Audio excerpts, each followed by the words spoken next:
नमस्कार, स्वागत है आपका। शहीद भगत सिंह 113वीं जयंती उनकी बीते दिन थी, लेकिन इस मसले पर निश्चित तौर पर पूरा देश अलग अलग तरीके से इसे सेलिब्रेट कर रहा था। पूरा देश उन्हें याद कर रहा था, उनकी बातों का जिक्र हो रहा था, उनके किस्सों का जिक्र हो रहा था, आज़ादी से पहले उनके उन तमाम आंदोलनों का, उनके तमाम उन संघर्षों का जिक्र हो रहा था, जिससे आज हम आज़ाद मुल्क में खड़े हैं, बात कर रहे हैं, आप लोगों से बातचीत कर रहे हैं। लेकिन इस दौरान बॉलीवुड निश्चित तौर पर अब दो हिस्सों में क्योंकि बंट चुका है और ये दो हिस्से अब साफ तौर पर दिखाई देते हैं, तो इसमें दो लोगों की एंट्री होती है। और सबसे पहले इसमें जावेद अख्तर एक ट्वीट करते हैं और जावेद अख्तर भगत सिंह को कोट करते हुए मार्क्सवादी का जिक्र करते हैं और साथ ही साथ एक बात वो और लिखते हैं कि उन्होंने ट्वीट में लिखा था कि भगत सिंह मार्क्सवादी थे और उन्होंने एक मैं नास्तिक क्यों हूं नाम से लेख भी लिखा था। तो ये सारी की सारी चीजें, अब इसमें दो बातें हैं। एक, उन्होंने मार्क्सवादी शब्द का जिक्र किया भगत सिंह को कोट करते हुए। दूसरा ये कहा कि भगत सिंह ने एक लेख लिखा था कि मैं नास्तिक क्यों हूं, यानी एथिस्ट क्यों हूं। जावेद अख्तर भी खुद को एथिस्ट ही मानते हैं, नास्तिक ही मानते हैं।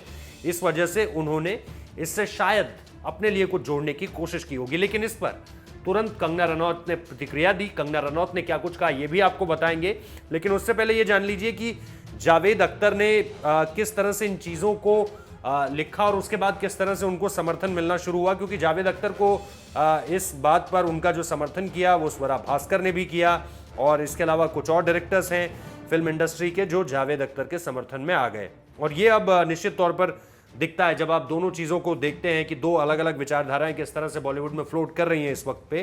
तो उसमें फिल्म मेकर प्रतीश नंदी का भी नाम है, जिन्होंने जावेद अख्तर के पक्ष में अगेन ट्वीट किया और जो उन्होंने लिखा वो लिखा कि अर्बन नक्सल आज यही शब्द है भगत सिंह के लिए इस्तेमाल किए जाते हैं। इसके अलावा कई लोगों ने, हालांकि कंगना रनौत का भी साथ दिया। लेकिन अब ट्वीट्स का जिक्र करते हैं कि कंगना ने क्या कुछ लिखा था।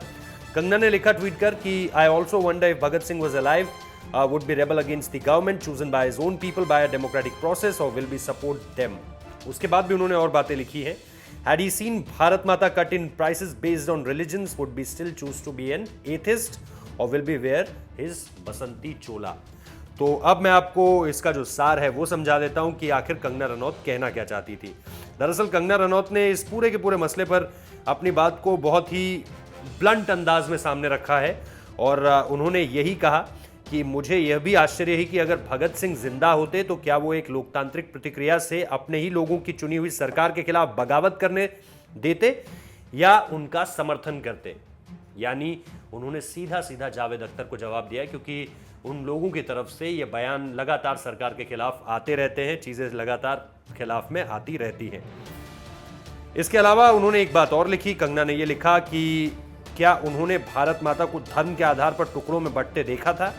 क्या वह अब भी नास्तिक मानेंगे या वह अपना बसंती चोला पहनेंगे? इसका मतलब ये था कि जो एथिस्ट वाला जो लेख है जिसमें यह है कि ईश्वर को लेकर जो बातचीत है उसको लेकर के कहीं ना कहीं कंडेम करने की कोशिश की है कंगना रनौत ने। कुल मिलाकर ये जो दो गुट हैं बॉलीवुड में अब जो बन गए हैं, जिसपे एक तरफ मार्क्सवादी विचारधारा से जोड़ते हैं भगत सिंह का नाम जावेद अख्तर और उसके साथ साथ एक लेख का भी जिक्र करते हैं और कंगना रनौत इसे कंडेम करने की कोशिश करती हैं।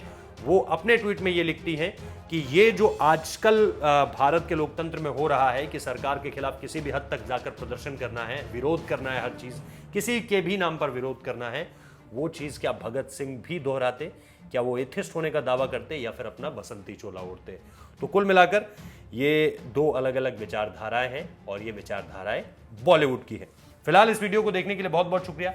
लाइक कीजिए, शेयर कीजिए, सब्सक्राइब कीजिए चैनल को। शुक्रिया।